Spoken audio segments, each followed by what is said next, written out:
பாஜக மாதிரி ஒரு தோல்வியிலும் ஒரு சேலஞ்சஸிலும் ஒரு ஒரு டைட் கார்னர்லயும் லெசன் லேர்ன் பண்ற பார்ட்டி எதுவுமே கிடையாது.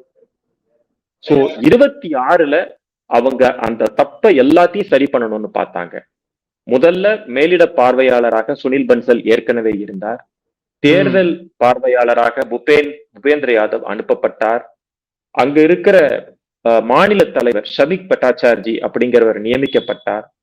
பிரிந்திருந்து கட்சியிலிருந்து விலகி இருந்த, அதாவது ரொம்ப சல்கிங்னு சொல்லுவோம் இல்லையா, அதிருப்தியில இருக்கக்கூடிய பழைய தலைவர்கள் அனைவரும் அவர்களை அப்ரோச் பண்ணாங்க, மீட்டு கொண்டு வந்தாங்க.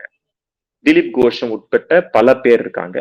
சோ எல்லாரையும் மீட்டு கொண்டு வந்து கட்சியின் கொடைக்குள்ள கொண்டு வந்து RSS அவங்களுடைய ஆதரவை அணுகி அதை ரொம்ப கிரவுண்ட் லெவல்ல அதை பெர்குலேட் பண்ணி யாரு கேண்டிடேட்டா இருக்கக்கூடும் அப்படிங்கிற லிஸ்ட கேடர்ஸ் கிட்டே கொண்டு வந்து அந்த கேடர்ஸ் உடைய சாய்ஸா இருக்கிறவங்களே கேண்டிடேட்ஸா அமர்த்தி ஒரு ஒரு வித்தியாசமான ஒரு போக்கை இந்த முறை பாஜக செயல்படுத்துகிறதை நாம் கண்கூடாக பார்க்க முடிகிறது.